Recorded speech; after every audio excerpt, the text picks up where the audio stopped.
Hello friends, welcome to my new video. आज हम बात करेंगे कि जेई और नीट में टफ कौन सा है। जेई और नीट के बीच में हम कंपैरिजन करेंगे। अगर आप जेई के स्टूडेंट हैं तो हमेशा आपके नीट वाले फ्रेंड्स के साथ कन्फ्लिक्ट हो जाता होगा कि मेरा जो स्ट्रीम है वो टफ है। अगर आप नीट के हैं तो जेई वाले से कन्फ्लिक्ट हो जाता होगा कि मेरा जो स्ट्रीम है वो टफ है। तो आज हम डिटेल एनालिसिस करेंगे कि कौन सा ज़्यादा टफ है, और साथ साथ अगर कोई स्टूडेंट है और वो कन्फ्यूजन में है कि जेई ले या फिर नीट ले, उसको भी आज पता चल जाएगा कि उनको क्या लेना चाहिए। तो सबसे पहले हम नीट की बात करें तो अगर आप नीट एग्जाम क्वालिफाई करते हैं तो आप डॉक्टर बनते हैं, और अगर वही आप जेई का एग्जाम क्वालिफाई करते हैं तो आप इंजीनियर बनते हैं। और नीट की पेपर की बात करें तो नीट का पेपर 3 आवर का होता है एंड उसमें 200 क्वेश्चन आते हैं, उसमें से 180 क्वेश्चन करने होते हैं। और वही हम जेई की बात करें तो जेई में 90 क्वेश्चन होते हैं, और ये भी जेई भी 3 आवर का होता है। तो आप देख सकते हैं कि नीट में 200 क्वेश्चन है और 3 आवर में करना है, और जेई में 90 क्वेश्चन है और 3 आवर में करना है। तो कुछ तो डिफरेंस होगा ही। तो हम बात करते हैं उसके बाद दोनों नेशनल लेवल पर एग्जाम होता है, दोनों को एनटीए कंडक्ट कराती है। और जेई की बात करें तो जेई थोड़ा कॉम्प्लेक्स है। जेई मेन होता है जो कि 1 साल में 2 बार होता है, और अगर आप जेई मेन में क्वालिफाई करेंगे उसके बाद ही जेई एडवांस का एग्जाम दे सकते हैं। तो हम डिटेल सब्जेक्ट वाइज एनालिसिस करते हैं। तो सबसे पहले हम बात करते हैं नीट में कौन कौन से सब्जेक्ट से पूछे जाते हैं क्वेश्चन। तो नीट में जो फिजिक्स है उससे 50 क्वेश्चन होते हैं, केमिस्ट्री से 50 क्वेश्चन होते हैं एंड 100 क्वेश्चन बायोलॉजी से होते हैं। और उसके बाद हम जेई की बात करें तो जेई में 90 क्वेश्चंस में से 30 question physics, 30 question chemistry and 30 questions math के होते हैं। तो सबसे पहले हम फिजिक्स लेते हैं। तो नीट की बात करें तो जो नीट में फिजिक्स के क्वेश्चन पूछे जाते हैं 50 क्वेश्चन, वो 50 क्वेश्चन आपको 50 मिनट्स में करने होते हैं। तो जो नीट का जो क्वेश्चन होता है फिजिक्स का वो थ्योरी बेस्ड ज़्यादा होता है। मतलब कि अगर आप नीट का तैयारी कर रहे हैं और अगर आपको फिजिक्स पढ़ना है तो आप थ्योरी पे ज़्यादा फोकस करें, और फार्मूले जो हो गए, जो स्टैंडर्ड फार्मूले हो गए, उन पे आप ज़्यादा फोकस करिए, उसको एकदम अच्छे से लर्न करें। क्योंकि जो नीट का एग्जाम है उसमें किस तरीके के फिजिक्स के सवाल पूछे जाते हैं। तो फिजिक्स के सवाल में जो नीट का पूछा जाता है वो सिंपल मतलब फार्मूला बेस्ड होता है। आपको 4 मतलब फार्मूला में 5 वेरिएबल है तो 4 आपको दे दिया जाएगा एंड 5th अननोन पूछा जाएगा। और नीट का जो फिजिक्स होता है उसमें कोई ज़्यादा एप्लीकेशन वाले पार्ट नहीं होते हैं, ज़्यादा एनालिटिकल्स नहीं होता है। वही हम जब जेई का फिजिक्स की बात करें तो जेई के फिजिक्स में आपको थ्योरी पढ़ने के साथ साथ आपका एप्लीकेशन वाले पार्ट पे ज़्यादा फोकस करना होगा। और जेई के लिए आपका एप्लीकेशन वाला पार्ट बहुत ज़्यादा स्ट्रांग होना चाहिए। आपको नई नई चीज़ें सोचनी चाहिए, सेम थ्योरी के साथ, पुराने थ्योरी के साथ आप नए चीज़ें पर अप्लाई करना होगा, नए नए क्वेश्चंस आएंगे हर समय। तो इस तरीके से हम देख सकते हैं कि जो नीट का जो फिजिक्स है उसमें एक स्पीड एंड एक्यूरेसी आपको चाहिए। और वही जेई का फिजिक्स की बात करें तो जेई के फिजिक्स में आपको कंसेप्चुअल सोचना पड़ेगा, आपको बहुत सारे चैप्टर्स के कंसेप्ट को लिंक करना पड़ेगा।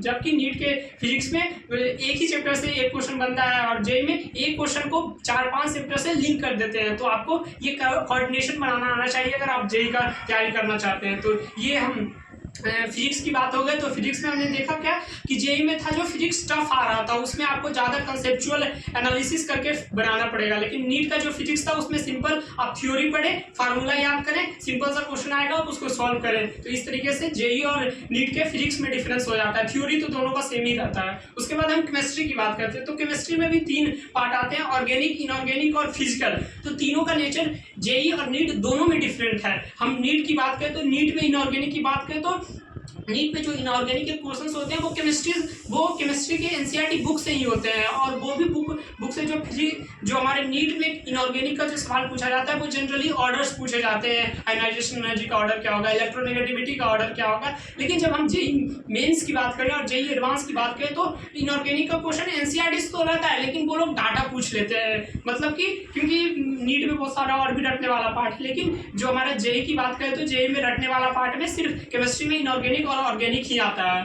तो ये मतलब डिफरेंस आ गया इनऑर्गेनिक का जेई और नीट में। और उसके बाद हम बात करें तो ऑर्गेनिक में क्या है, नीट में जो ऑर्गेनिक का रिएक्शंस पूछे जाते हैं वो सिंपल एनसीईआरटी के जो रिएक्शंस होते हैं वो उठा के पेपर में डाल दिए जाते हैं। ज़्यादा ऑर्गेनिक में भी ज़्यादा कंसेप्चुअल ये लोग नहीं पूछते, बहुत रट्टाफिकेशन वाले जो ट्रेंड आ रखा है वो नॉर्मल पूछे जाते हैं। लेकिन जब हम जेई की ऑर्गेनिक की बात करें तो इसमें थ्योरी आपका बहुत स्ट्रांग होना चाहिए, साथ साथ में एप्लीकेशन वाला पार्ट भी। क्योंकि ऑर्गेनिक में बहुत अच्छे अच्छे क्वेश्चन थ्योरीज बन सकते हैं, रिएक्शन मैकेनिज्म में घुस के आपके जेई मेंस में पूछ सकते हैं। तो सेम फिर ये हो गया जेई का। तो और फिर हम फिजिकल की बात करें तो फिजिकल में भी क्या है, नीट में फिजिकल में भी क्या है, मतलब सिंपल फार्मूले बेस्ड क्वेश्चंस पूछे जाते हैं, थोड़े थ्योरी वाले क्वेश्चन पूछे जाते हैं। और जेई मेंस में क्या होता है, जो फिजिकल का जो क्वेश्चन होता है वो हाईली डेप्थ, मतलब उसमें बहुत ज़्यादा कैलकुलेशन रहेगा, बहुत ज़्यादा कैलकुलेटिव रहेगा। नीट में उतना फिजिकल में कैलकुलेटिव क्वेश्चंस नहीं आते हैं। तो ये हम केमिस्ट्री का एनालिसिस कर रहे हैं। इसमें भी हमें क्या पता चल रहा है कि जो केमिस्ट्री, नीट का जो केमिस्ट्री है उसमें आपको सिर्फ रट्टा मारना है, लेकिन जो जेई मेन का जो केमिस्ट्री है उसमें आपको रट्टा के साथ साथ आपका एप्लीकेशन पार्ट भी स्ट्रांग होना चाहिए। इसलिए जो आपको 50 मिनट में नीट में 50 क्वेश्चन करने होते हैं केमिस्ट्री के, और जेई में 30 क्वेश्चन करने होते हैं केमिस्ट्री के। उसके बाद थर्ड सब्जेक्ट की बात करें तो इधर बायोलॉजी, आपको पता है बायोलॉजी का नेचर कि उसे तो रट्टा ही मारना है, मतलब बहुत ज़्यादा रट्टा है, मतलब समझना भी है लेकिन 10% समझना है और 90% याद करने वाली चीज़ें होती है। और उधर ही इसके अपोजिट जब हम जेई मेन की बात करें थर्ड सब्जेक्ट तो मैथमेटिक्स, नाम सुन के ही कितने नीट वालों का डर लग जाता है मैथमेटिक्स। उसमें क्या होता है, उसमें आपको बहुत ज़्यादा कैलकुलेशन होता है, बहुत ज़्यादा लिंक होते हैं बहुत सारे चैप्टर से, आपको एनालिसिस करना पड़ता है, आप रट के मैथ नहीं पढ़ सकते हैं। तो ये क्लियर डिफरेंस हो रहा है, समझ गए। तो ये हम बात करें तो ये हमने सब्जेक्ट वाइज एनालिसिस कर लिया, तो हमने देखा कि जो जितने भी नीट में आ रहे हैं सब्जेक्ट और उससे जो क्वेश्चन आ रहे हैं वो ज़्यादा मेमोरी बेस्ड पेपर है। नीट ये पता चला हमको कि नीट का जो पेपर है वो मेमोरी बेस्ड है। अगर आपका मेमोरी स्ट्रांग है, आपको डॉक्टर बनना है तो आप नीट ले सकते हैं। अगर आपका मेमोरी, वही हम जेई मेन की बात करें तो जेई मेन ज़्यादा एनालिसिस वाला पार्ट है, मतलब क्या एनालिसिस उसमें करना होता है। अगर आप नया नया इनोवेशन करने में पसंद करते हैं या फिर आप क्रिटिकल सोचते हैं, अलग अलग चीज़ें सोचते हैं, तो आप जेई मेन कर सकते हैं। उसके बाद हम बात करें तो अदर फैक्टर कौन कौन से हैं कि जो नीट और जेई को किसमें कुछ को टफ बनाता है। तो नीट की बात करें तो इस साल नीट में 25 लाख एस्पायरेंट बैठे थे, मतलब 5 लाख फॉर्म भरा गया था और सीट नीट में बहुत लिमिटेड होते हैं। और इसमें एक्यूरेसी भी आपको चाहिए, 720 में एटलीस्ट 630 तो आपको चाहिए ही चाहिए। तो इस वजह से भी नीट टफ हो जाता है। और जेई की बात करें तो जेई और नीट है क्या, एक नॉर्मल बच्चा भी जो मेहनती है, जो मेहनत करता है, उसको भी वो भी नीट निकाल लेगा अगर वो ढंग से मेहनत करता है, पढ़ाई करता है। लेकिन जब हम जेई की बात करते हैं तो जेई में आपको रटना कम पड़ेगा, आपका क्रिटिकल पहले से ही आपको सोचने की क्षमता होना चाहिए। आपका अगर जो IQ थोड़ा कम है तो आप जेई एडवांस तो मतलब बहुत मुश्किल होगा आपको निकालने के लिए, आपको एकदम सोचना पड़ेगा नया नया इनोवेटिव तरीके से। तो और जेई में क्या होता है, जेई में नंबर ऑफ एस्पायरेंट कम होते हैं लेकिन इसमें सीट भी थोड़ा जेई में ज़्यादा होता है इंजीनियरिंग के लिए, ये फैक्टर भी अफेक्ट करता है। उसके बाद हम बात करें तो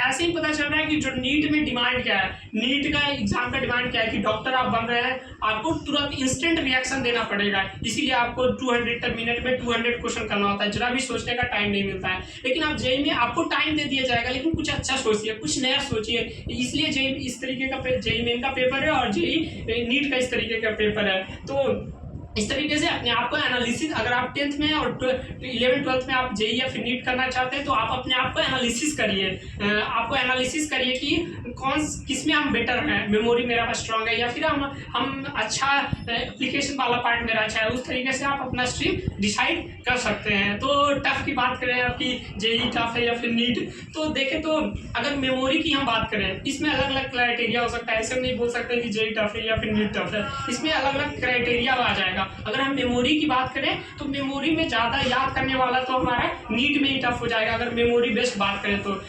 और जब एप्लीकेशन की बात करते हैं तो एप्लीकेशन में जेई हमारा टफ हो जाएगा, मतलब। और जेई मेन और नीट की बात करें तो नीट ही ज़्यादा थोड़ा डिफिकल्ट लगता है, और एडवांस की बात करें जेई एडवांस तो जेई एडवांस तो बहुत टफ है नीट से। तो इतना ही बस, अगर अच्छा लगा तो लाइक एंड सब्सक्राइब करिए। Thank you for watching.